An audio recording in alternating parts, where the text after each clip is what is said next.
ছাত্রছাত্রীরা, আজকে আমরা তাপগতিবিদ্যা চ্যাপ্টারে পরবর্তী ভিডিওতে চলে এসেছি। এখানে প্রথমেই আমরা যে বিষয় নিয়ে আলোচনা করব সেটা হচ্ছে সমষ্ণ ও রুদ্ধতাপ প্রক্রিয়া। তো কাকে সমষ্ণ প্রক্রিয়া বলে, কাকে রুদ্ধতাপ প্রক্রিয়া বলে, সেটা দেখো নামেই বোঝা যাচ্ছে। তো সমষ্ণ প্রক্রিয়া তার মানে এই প্রক্রিয়ায় উষ্ণতাটা কিন্তু, মানে উষ্ণতা বলতে তাপমাত্রা, সেটা কিন্তু ফিক্স থাকবে, অর্থাৎ তাপমাত্রার কোনো পরিবর্তন হবে না। আর যদি রুদ্ধতাপীয় পদ্ধতির কথা ভাবি, তাহলে সেক্ষেত্রে কি হচ্ছে, সেক্ষেত্রে কোনো তাপের আদান প্রদান হবে না, অর্থাৎ সেক্ষেত্রে তাপমাত্রার একটা পরিবর্তন হতেই পারে। তো সমষ্ণ প্রক্রিয়ায় সংজ্ঞা তো বুঝেই গেলাম। এইবার শর্তটা কি দেখো, যেহেতু সমষ্ণ প্রক্রিয়ায় পরিবর্তন হচ্ছে, হয়তো তাপ বলছি মানে চাপ, আয়তন, এগুলোর পরিবর্তন হচ্ছে, এবং এগুলোর পরিবর্তন করলেই কিন্তু গ্যাসের তাপমাত্রারও পরিবর্তন হয়ে যাওয়ার কথা।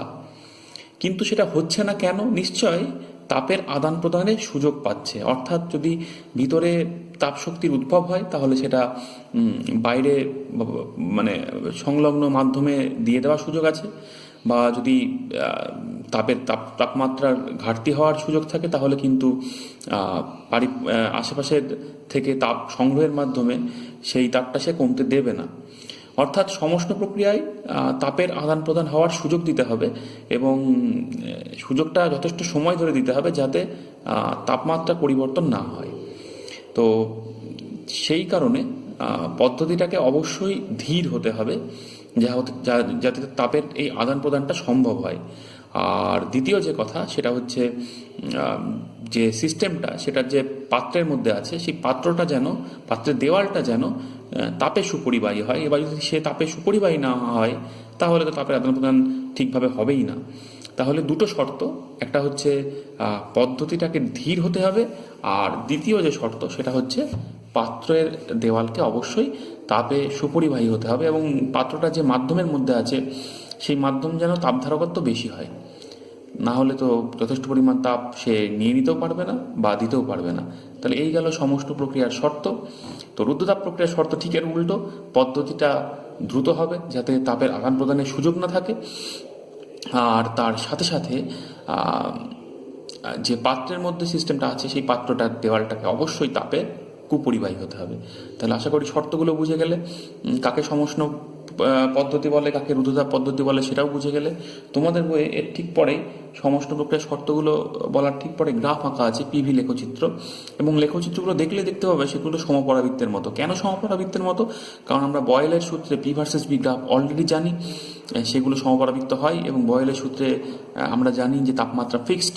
তো এখানেও যেহেতু তাপমাত্রা ফিক্সড, তাহলে বয়েলের সূত্র মানবে, এবং পিভি সমান ধ্রুবক এই সমীকরণ মানবে, এবং তার দরুন গ্রাফটা কী হবে, সমপরাবৃত্তের মতো।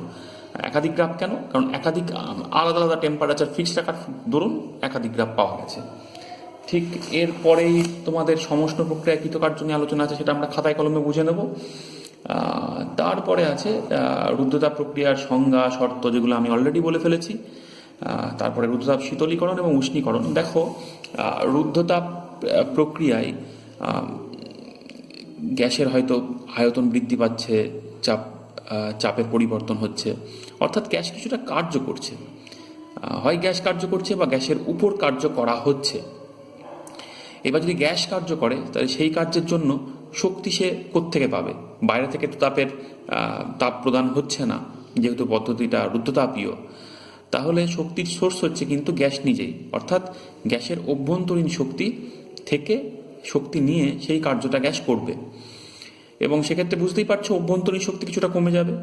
অভ্যন্তরীণ শক্তি কমে যাওয়ার মানেই হলো তাপমাত্রাটা কমে যাওয়া, অর্থাৎ সেক্ষেত্রে টেম্পারেচার ড্রপ করবে, অর্থাৎ শীতলীকরণের সৃষ্টি হবে। একে রুদ্ধতাপ শীতলীকরণ বলি।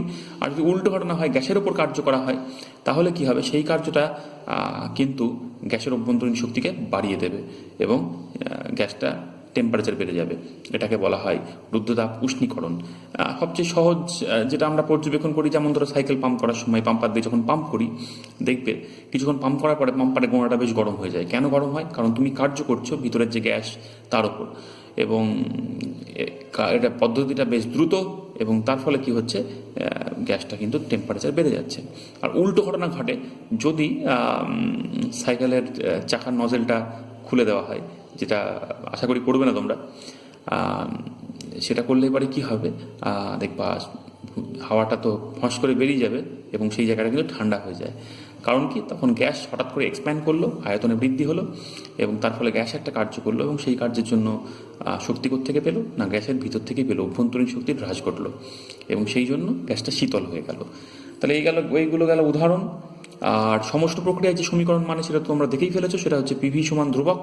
আর রুদ্রতাপ পদ্ধতিতে যে সমীকরণ মানে সেটা কিন্তু PV to the power gamma সমান ধ্রুবক। গামা কি সেটা অলরেডি তোমরা জেনে গিয়েছো। তাহলে এক্ষেত্রে PV to the power gamma সমান ধ্রুবক এটা মানবে। আর আদর্শ গ্যাস সমীকরণ পিভি সমান আরটি এর সাহায্যে এই যে PV to the power gamma সমান ধ্রুবক, এখান থেকে কখনো পিকে অমিট করব, কখনো ভিকে অমিট করব, দিয়ে আরও দুটো সমীকরণ পেয়ে যাব যেটা রুদ্রতাপীয় পদ্ধতির ক্ষেত্রে প্রযোজ্য হবে। সেগুলো বইয়ে লেখা আছে, সেগুলো দেখে নিও। এরপরে যে বিষয়গুলো আছে, রুদ্রতাপ পদ্ধতির গ্রাফ আঁকা আছে, সেটা মাথায় রাখবে, সমষ্ণ গ্রাফের থেকে বেশি খাড়া হয়। তো আমাদের যে কাজগুলো এবার হাতে কলমে করব সেটা হচ্ছে সমষ্ণ প্রক্রিয়ায় কৃতকার্যের মান কত বার করব, রুদ্রতাপ পদ্ধতিতে কৃতকার্যের মান বলতে রাশিমালা সেটা বার করব। এই যে PV to the power gamma সমান ধ্রুবক সেই সমীকরণটাকে আমাদের প্রমাণ করে দেখাতে হবে। আর সমষ্ণ পদ্ধতির লেখো এবং রুদ্রতাপ পদ্ধতির লেখোর মধ্যে সম্পর্ক কি, এই লেখো বলছি লেখোর যে নতি, সমষ্ণ লেখন নতি আর রুদ্রতাপ লেখন নতি, তাদের মধ্যে সম্পর্ক কি সেটাও এবার বার করবো। তো চলো সেই কাজগুলো হাতে কলমে পরপর করা যাক।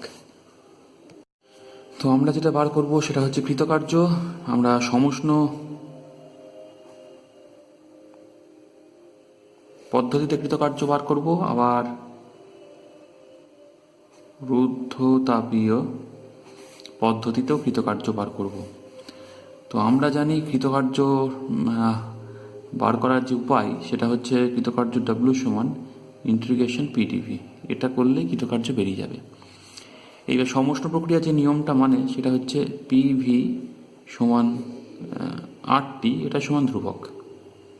কেন ধ্রুবক? কারণ সমষ্ণ প্রক্রিয়া দেখো টিটা পাল্টাবে না, আর আর তো ধ্রুবকই, তাহলে এই আর ইন্টু টি এটা কি ধ্রুবক হয়ে যাচ্ছে। তো সমষ্ণ প্রক্রিয়ার ক্ষেত্রে পিভি সমান ধ্রুবক। তো আমরা সেটা যদি বসিয়ে দিই, পি এর মানটা তাহলে কি হচ্ছে আর টি বাই ভি, সেটা যদি বসিয়ে দিই তাহলে কি হচ্ছে ডাব্লিউ সমান integration R T by V dV, lower limit V initial, upper limit V final. আয়তনের একটা লিমিট লিখে দিলাম যে প্রাথমিক আয়তন থেকে অন্তিম আয়তন অবধি। তো এটা সমান কি লিখতে পারবো, দেখো আর টি ধ্রুবক বাইরে থাকলো, ইন্টিগ্রেশন ডিভি বাই ভি, সেটার উত্তর হচ্ছে L N V, lower limit VI, upper limit VF. তো লিমিটটা যদি বসিয়ে দিই তাহলে কি আসছে, L N VF minus L N VI. তো এটা যদি একসঙ্গে করে দিই তাহলে কি পাচ্ছি আমরা, R T L N V final divide by V initial. তো এটাই গেল কৃতকার্যের রাশিমালা। কোন পদ্ধতিতে? সমষ্ণ পদ্ধতিতে। এবার যদি রুদ্রতাপীয় পদ্ধতির ক্ষেত্রে একই কাজ করি, তো সেখানে আমি পিভি সমান আরটি সমান ধ্রুবক ব্যবহার করতে পারছি না, সেখানে ইউজ করছি P into V to the power gamma সমান ধ্রুবক। এই যে ধ্রুবক, এটা সমান আমরা কে ধরলাম, কে ধরে নিলাম। তাহলে আমরা বুঝতেই পাচ্ছি পি এর জায়গায় কি লিখতে পারবো, K by V to the power gamma. তাহলে কৃতকার্য ডব্লিউ সমান কি integration V initial to V final, P এর জায়গায় কি লিখব, K by V to the power gamma, আর পরে থাকলো ডিভি। কে তো ধ্রুবক বাইরে থাকলো, ইন্টিগ্রেশনের ভিতরে কি আছে, V to the power minus gamma, উপরে তুললাম মাইনাস গামা ডিভি। তো এটার উত্তর কি হয়, এটার উত্তর হয় V to the power minus gamma plus one divide by minus gamma plus one, V initial to V final. আচ্ছা, এরপর কি করব, এই one by minus gamma plus ওয়ানকে বাইরে আনলাম, কে ভিতরে ঢোকালাম, V to the power minus gamma plus ওয়ানকে একটু ভেঙে লিখছি সূচকের নিয়মে, তাহলে হচ্ছে V to the power minus gamma into V to the power one, মানে শুধু ভি। তো বুঝতেই পারছো এই যে K into V to the power minus gamma অর্থাৎ K by V to the power gamma, সেটা সমান আমরা আগে কী পেয়েছি, K by V to the power gamma সমান কি পি। তাহলে ওর জায়গায় আমরা পি লিখতে পারি। তাহলে কি দাঁড়ালো, এইটুকুনের জায়গায় পি লিখছি, তাহলে পি আর পরে একটা ভি পড়ে আছে, তো V initial to V final. আদর্শ গ্যাস সমীকরণ যদি ব্যবহার করি তাহলে আমরা কি লিখতে পাচ্ছি পিভির জায়গায় আর টি, যেই ভি চলে গেল সঙ্গে সঙ্গে লিমিটটা চেঞ্জ করলাম, টি ইনিশিয়াল টু টি ফাইনাল। কোত্থেকে পেলাম? যেহেতু পিভি সমান আর টি, অবশ্যই একমোল গ্যাসের ক্ষেত্রে। তাহলে এখান থেকে আমরা আর তো বাইরে চলে আসলো, minus gamma plus one, limit বসালে T final minus T initial হচ্ছে। এই মাইনাসটাকে এটাকে উল্টে লিখবো, মাইনাসটা বেরিয়ে আসবে, তাহলে কি লিখতে পাচ্ছি? R by gamma minus one ব্র্যাকেটে T initial minus T final. তাহলে এই গেল উত্তর। এই সমীকরণটা মুখস্থ রাখবো। এটা কৃতকার্যকে প্রকাশ করছে কিসের ক্ষেত্রে? রুদ্ধতাপীয় পদ্ধতির ক্ষেত্রে। আমাদের নেক্সট কাজ যেটা, সেটা হচ্ছে এই যে PV to the power gamma সমান ধ্রুবক, যে সমীকরণটা রুদ্ধতাপীয় পদ্ধতির ক্ষেত্রে প্রযোজ্য, সেই সমীকরণটা নির্ণয় করা। তো দেখে নাও স্টেপ বাই স্টেপ কীভাবে আমি সেই কাজটা করছি। তো দেখো, আমরা তাপগতিবিদ্যার প্রথম সূত্র যেটা জানি সেটা হচ্ছে ডিকিউ সমান ডিইউ প্লাস পিডিভি। ডিকিউ সমান ডিইউ প্লাস ডিডব্লিউ জানি, ডিডব্লিউ সমান পিডিভি লেখা যায় গ্যাসের ক্ষেত্রে, অলরেডি তোমরা জেনে গেছো। আর দেখো, আমরা এটাও প্রিভিয়াস হিসাব ভিডিওতে হয়তো করেছি যে সিবি সমান কি লেখা যায়? ডিইউ ডিটি, অর্থাৎ ডিইউ এর জায়গায় আমি কি লিখতে পারি? CV into dT. এটা কিন্তু অলরেডি আমরা জানি। তো সেটা যদি এখানে পুট করি তাহলে কি পাচ্ছি? ডিকিউ সমান সিভি ডিটি প্লাস পিডিভি। আচ্ছা, এরপরে দেখো, এই আমরা যদি আদর্শ, এটা 1 নম্বর সমীকরণ নাম দিয়ে রাখলাম। আমরা যদি আদর্শ গ্যাস সমীকরণটা লিখি তাহলে একমোল গ্যাসের জন্য অবশ্যই, তাহলে কি পাবো? পিভি সমান আর টি। তো উভয় পক্ষে যদি অবকলন করি, উভয় পক্ষকে অবকলন করে পাই, কারোর সাপেক্ষে নয়। এবার দেখো, আমরা বাঁ দিকে দুটো চল আছে পি আর ভি, আর ডান দিকে একটা চল টি। তো বাঁ দিকে বুঝতে পারছি চল দুটো গুণ আকারে আছে, গুণের ফর্মুলা। তো প্রথমটাকে রাখলাম, দ্বিতীয়টা ডেরিভেটিভ, তাহলে ডিভি প্লাস দ্বিতীয়টাকে রাখলাম, প্রথমটা derivative, dV is equal to R into dT. আর যেহেতু ধ্রুবক, ওর কোনো পরিবর্তন হলো না। তাহলে এখান থেকে পাচ্ছি ডিটি সমান কি পাচ্ছি না, পিডিভি প্লাস ভিডিপি বাই আর। তো এই যে আমরা ডিটির মানটা পেলাম, এটা আমি ওই 1 নম্বর সমীকরণে যে ডিটি আছে ওখানে পুট করে দেব। এবং রুদ্ধতাপ পদ্ধতির ক্ষেত্রে 1 নম্বর সমীকরণটা কি লিখবো না, রুদ্ধতাপ পদ্ধতির ক্ষেত্রে 1 নম্বর সমীকরণে ডিকিউ এর জায়গায় 0 লিখবো, কারণ এক্ষেত্রে কোনো তাপের আদান প্রদান সম্ভব নয়। তাহলে আমরা কি লিখতে পাচ্ছি? ডিকিউ এর জায়গায় আমরা লিখছি 0 সমান সিভি ডিটির যে মানটা বার করলাম, ডিটির মানটা আমরা কত বার করেছি? ডিটির মানটা পিডিভি প্লাস ভিডিপি বাই আর। তো সেটা লিখছি পিডিভি প্লাস ভিডিপি বাই আর। তাহলে সিভিডিটি হলো প্লাস কি পড়ে থাকলো? প্লাস পিডিভি পড়ে থাকলো। তাহলে আমরা এটা পেলাম। এবার যদি আমরা উভয় পক্ষকে আর দিয়ে গুণ করি তাহলে কি পাচ্ছি? 0 is equal to CV PdV plus CV VdP plus R PdV. তো এই দুটো থেকে দেখো পিডিভি কমন নেওয়া যাচ্ছে, তাহলে কি দাঁড়াচ্ছে? CV plus R PDV plus CV VDP. এবার সিভি প্লাস আর সমান কি লেখা যায়? আমরা জানি সিপি মাইনাস সিভি সমান আর। তাহলে সিপি সমান কি দাঁড়াচ্ছে? সিভি প্লাস আর। তাহলে এখানে সিপি লেখা যায়। তাহলে CP PDV plus CV VDP. আমরা যদি এটাকে বাঁ দিকে সিভি ভিডিপিটাকে বাঁ দিকে নিয়ে আসি তাহলে কি হচ্ছে? সিভি ভিডিপি সমান মাইনাস সিপি পিডিভি। এবার যদি আমরা ডিপির নিচে পিকে নামে আনবো, বাকি সবকে ডানে পাঠিয়ে দেবো, তাহলে কি আসছে? DP by P is equal to minus CP by CV dV by V. তাহলে আমরা কি পাচ্ছি? উভয় পক্ষ যদি সমাকলন নিই, যে উভয় পক্ষে সমাকলন নিয়ে পাই, সমাকলন নিয়ে কি পাচ্ছি? Integration dP by P is equal to CP by CV, মানে তো গামা, গামার তো ফিক্সড, তো গামা সমাকলনের বাইরে থাকবে, integration dP by V plus একটা ধ্রুবক, সিটা কি? সমাকলন ধ্রুবক। তাহলে সমাকলন করলে কি হচ্ছে, ডিপি বাই পি ইন্টিগ্রেশন কি হবে, LN P is equal to minus gamma LN V plus অন্য একটা ধ্রুবক। এটাকে এদিকে নিয়ে আসলে কি হচ্ছে, এলএন পি, এটা এদিকে আসলে প্লাস হবে, গামাটা মাথার ভিতরে ঢুকলে বি এর মাথায় উঠে যাবে, তাহলে LN into V to the power gamma is equal to C dash. তো এলএন এর নিয়ম অনুসারে যদি জুড়ে দিই তাহলে কি হচ্ছে, LN P V to the power gamma সমান সি ড্যাশ। তাহলে L P V to the power গামার এলএন যদি সি ড্যাশ হয়, তাহলে সেখান থেকে বুঝতে পারছি P V to the power gamma সমান ধ্রুবক। তো বুঝতেই পারছো, এইভাবে আমরা P into V to the power gamma সমান ধ্রুবক সমীকরণটা পেলাম। ছাত্রছাত্রীরা, এরপরে আমরা যে বিষয় নিয়ে আলোচনা করব সেটা হচ্ছে এই রুদ্ধতাপীয় এবং সমষ্ণলেখ নতির মধ্যে সম্পর্ক।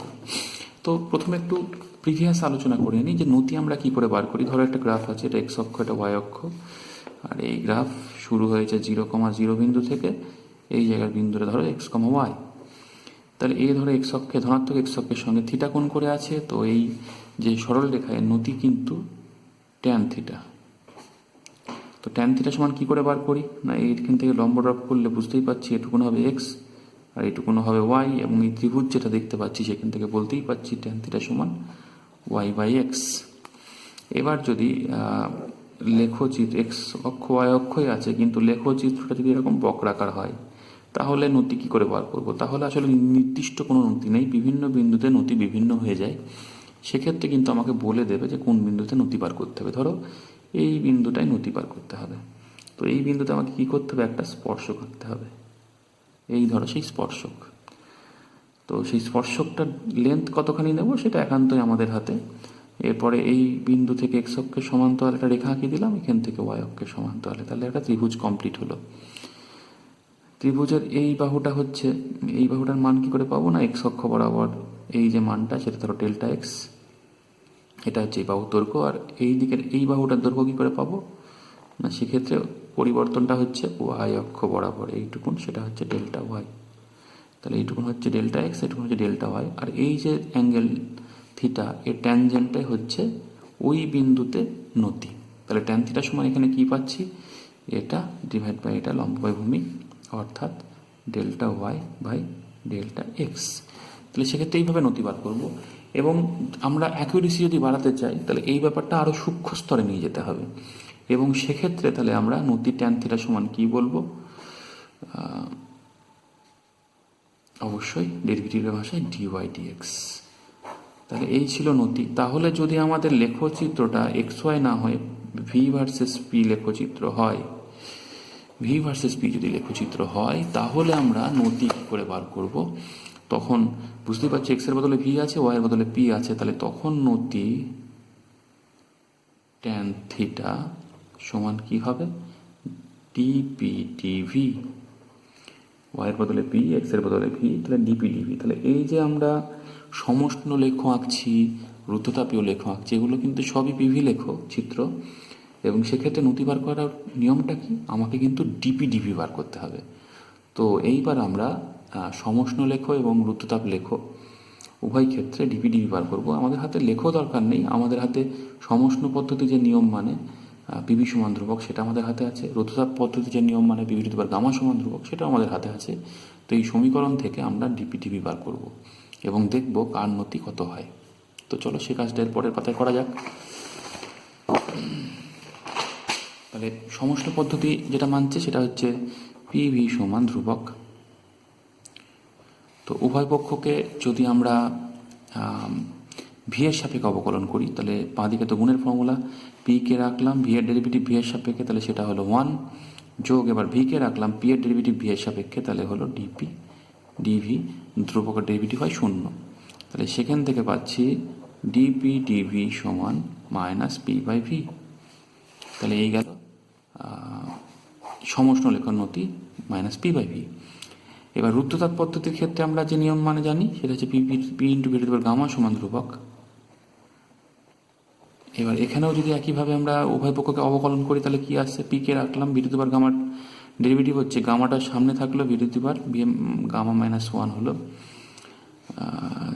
তারপরে যোগ এবার ভি টু দি পাওয়ার গামাকে রাখলাম পি এর ডেরিভেটিভ ভি এর সাপেক্ষে কি হবে dP dV is equal to ধ্রুবকের ডেরিভেটিভ 0।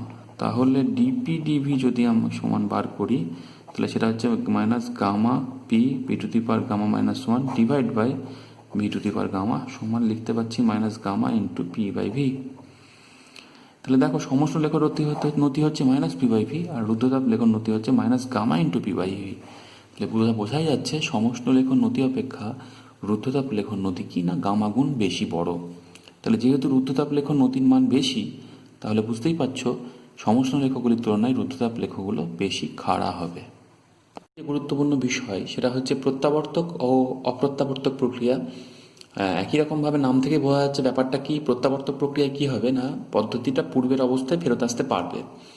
শুধু ফেরত আসলেই হবে না, তাপ ও কার্যের ফলাফল সম্মুখবর্তী পদ্ধতির ক্ষেত্রে যা ছিল বিপরীতমুখী পদ্ধতির ক্ষেত্রে তার সঙ্গে সমান হবে, কিন্তু বিপরীত হবে। এই কথাটার মিনিং কি?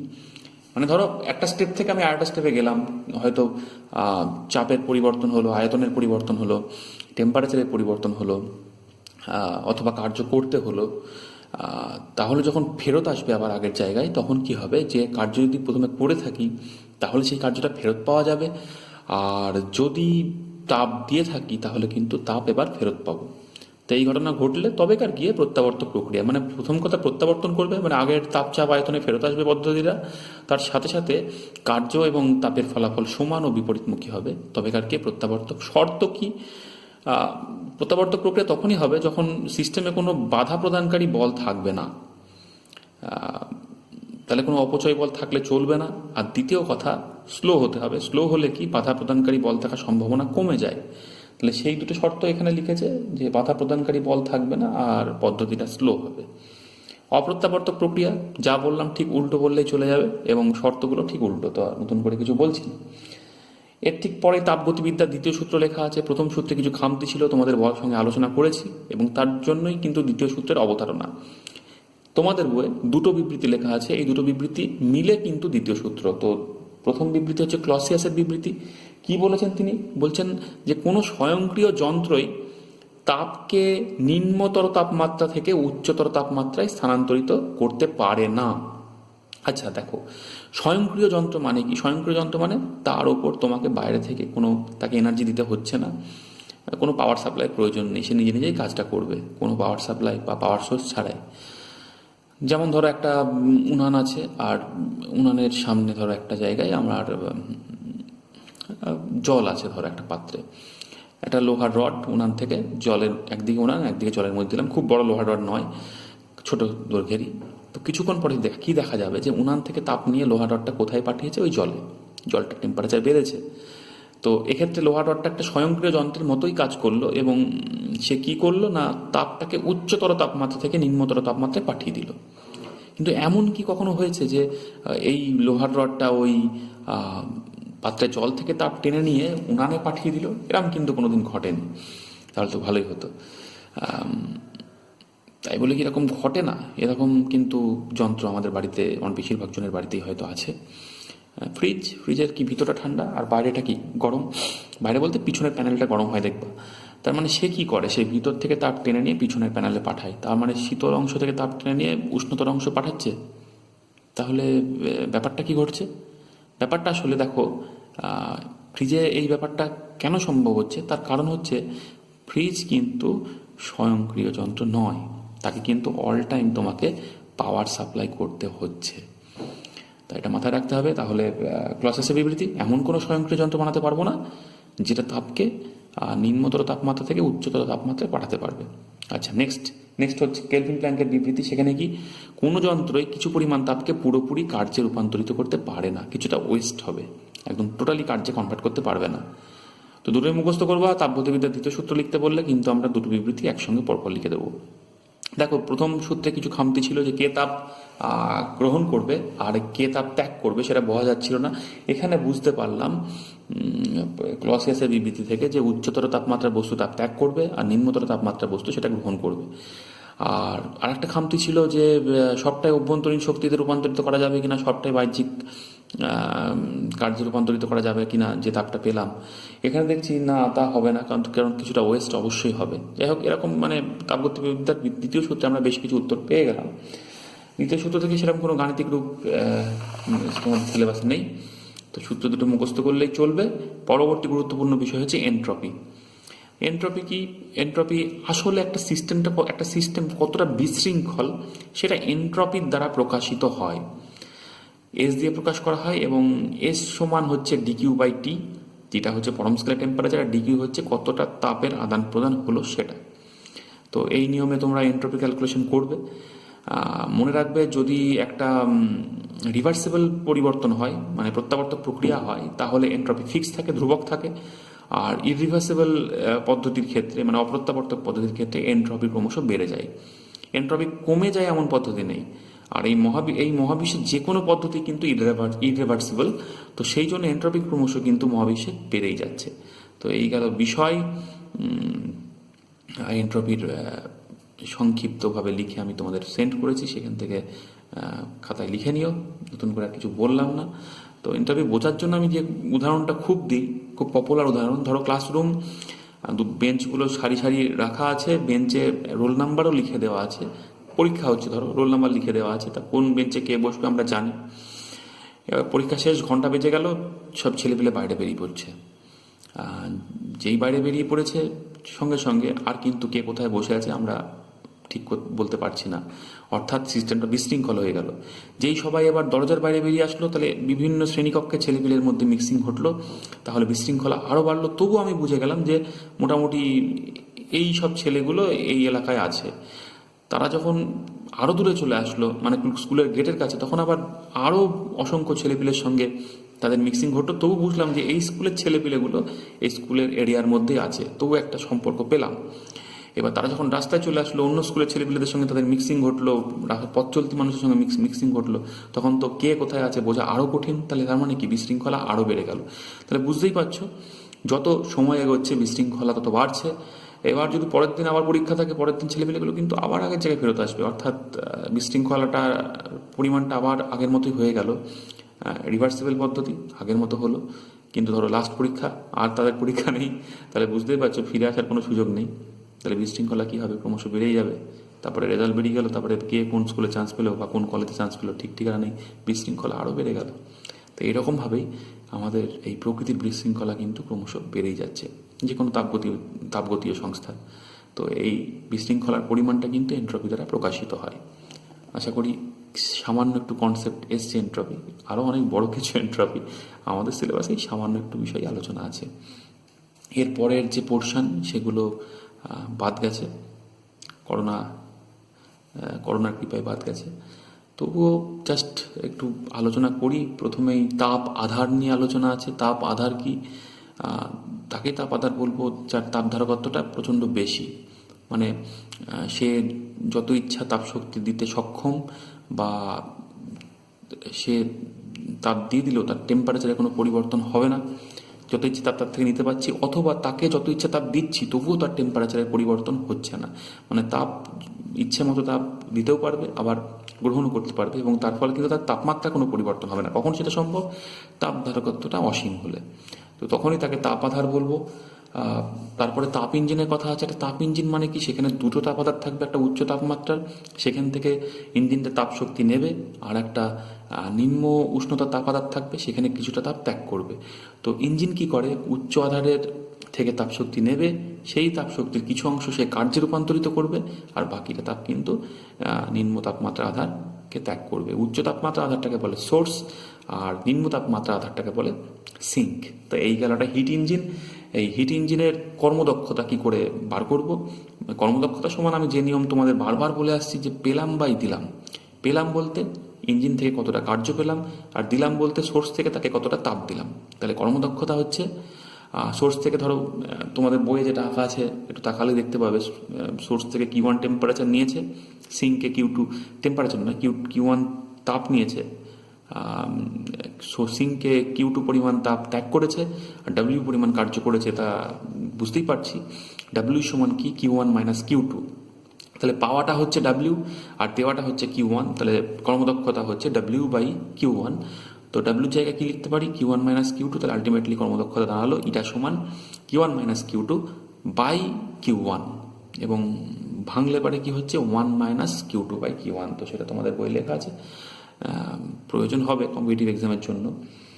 আম, এরপরে আদর্শ তাপ ইঞ্জিনের কথা বলা হয়েছে, সেখানে কি, সেখানে কোনো সিঙ্কের প্রয়োজন নেই, সোর্স থেকে তাপ নেবে পুরোটাই কার্যে কনভার্ট করবে, যেটা সম্ভব নয় কেলভিন প্ল্যাঙ্কের বিবৃতি অনুসারে। এবং আদর্শ তাপ ইঞ্জিনের কর্মদক্ষতা ইটা সমান কি হবে, অবশ্যই 1 হবে, কারণ সিঙ্কে কোনো তাপ ত্যাগ করছে না, ফর্মুলায় Q2টা 0 বসালেই তুমি 1 পেয়ে যাবে। এরপরে হিমায়কের কাজটা কি, হিমায়কের কাজটা হচ্ছে সে কিন্তু সিঙ্ক থেকে তাপ টানবে নিম্নতর তাপমাত্রা থেকে, এবং তার উপর কার্য করতে হবে। তো তোমাদের বইয়ের ছবি দেখবা, সিঙ্ক থেকে Q2 তাপ টেনেছে, তার উপর W কার্য করতে হচ্ছে, এবং সে সোর্সে Q1 তাপ ত্যাগ করছে। তাহলে বুঝতেই পারছো Q1 সমান W প্লাস Q2। তো এখানে এর তো কর্মদক্ষতা বলে না, এর ক্রিয়া গুণক বলে, দিয়ে প্রকাশ করা হয় স্মল লেটার। সেটা কি করে পাবো, সেটাও সেই পাওয়া বাই দেওয়াই ব্যাপার হয়ে যাচ্ছে। তো তাকে পাচ্ছি কি তার কাছ থেকে, সে কতটা তাপ সিঙ্ক থেকে টানলো সেটাই আমাদের পাওয়া, মানে Q2। আর তাকে দিচ্ছি কি, তার উপর W কাজ করতে হলো। তাহলে পাওয়া বাই দেওয়া অর্থাৎ Q2 বাই W এক্ষেত্রে। এবার ডাব্লুর জায়গায় আমরা একটু আগে যেটা ভাবলাম Q1 মাইনাস Q2 লিখতে পারি, তাহলে এক্ষেত্রে ক্রিয়াগুণক হচ্ছে Q2 by Q1 minus Q2, দেখে নিও।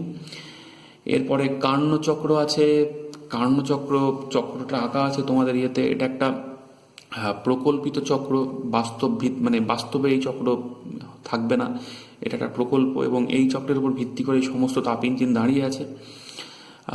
এটা একটা আদর্শ কন্ডিশন। সেখানে গ্রাফটা দেখলে দেখতে পাবে দুটো সমষ্ণ লেখা আছে, দুটো রুদ্রতাপীয় লেখা আছে, এবং এদের কম্বিনেশনে একটা পূর্ণ চক্র। একটা সিলিন্ডার পিস্টনের ছবি আঁকা থাকবে, এবং তার ভিতরে একটা গ্যাস থাকবে, আদর্শ গ্যাস, এবং সেই কম্বিনেশন সিলিন্ডার পিস্টনটাকে কখনো আয়তন কমিয়ে চাপ প্রয়োগ করে, কখনো আয়তনের বৃদ্ধি ঘটিয়ে, চাপ হ্রাস ঘটিয়ে আয়তন বৃদ্ধি করিয়ে এই যে চক্র রাখা আছে সেই চক্রের পথে সেটা গতিশীল করাচ্ছি। দুটো সমষ্ণ গ্রাফ আছে, দুটো রুদ্রতাপ গ্রাফ আছে। সমষ্ণ গ্রাফে যখন ইঞ্জিনটা থাকবে একটু সমষ্ণ গ্রাফ বরাবর, তখন তাপের গ্রহণ এবং বর্জন হবে। আর রুদ্রতাপীয় গ্রাফ বরাবর যখন অবস্থান করবে ইঞ্জিনটা, তখন কিন্তু কোনো তাপের গ্রহণ বা বর্জন হবে না, অর্থাৎ সেক্ষেত্রে তাপমাত্রার পরিবর্তন ঘটবে। এবং কার্ণচক্রের কর্মদক্ষতা যখন বার করা হবে, দেখা যাবে সেটা 1 মাইনাস T2 বাই T1 পাবো, যেখানে T2টা হচ্ছে সিঙ্কের টেম্পারেচার আর T1টা হচ্ছে সোর্সের টেম্পারেচার। তো এই ব্যাপার আমি অত্যন্ত সংক্ষেপে বললাম। আর ঠিক এরপরেই কার্ণ হিমায়ক আছে। কার্ণ ইঞ্জিনটাকে উল্টো দিকে চালালে পারে কার্ণ হিমায়ক হয়ে যাবে, এবং সেক্ষেত্রে ক্রিয়াগুণকের ফর্মুলা অনুরূপভাবে T2 by T1 minus T2। এগুলো অন্তত দেখে রেখো। তা এখানেই সিলেবাসটা শেষ হচ্ছে। কার্ণচক্রটা আমি খুবই সংক্ষেপে বললাম, কখনো যদি তোমাদের প্রয়োজনে লাগে তো বিশদে বলা যাবে। তো এখানেই চ্যাপ্টারটা শেষ। তো ভালো করে পড়ো, কোনো অসুবিধা হলে অবশ্যই আমাকে জানিও। বেশ কিছু ইন্টারেস্টিং অঙ্ক আছে, সেগুলো করবে। বেশ কিছু ইন্টারেস্টিং অঙ্ক দেখবা, গ্রাফ দেওয়া অঙ্ক এখানে করেও দেওয়া আছে, সেগুলো প্র্যাকটিস করো। অসুবিধা হলে অবশ্যই জানাবে। তাহলে আজকে এত দূরই, ভালো করে পড়ে নিও। ভালো থেকো সবাই, শেষ করছি।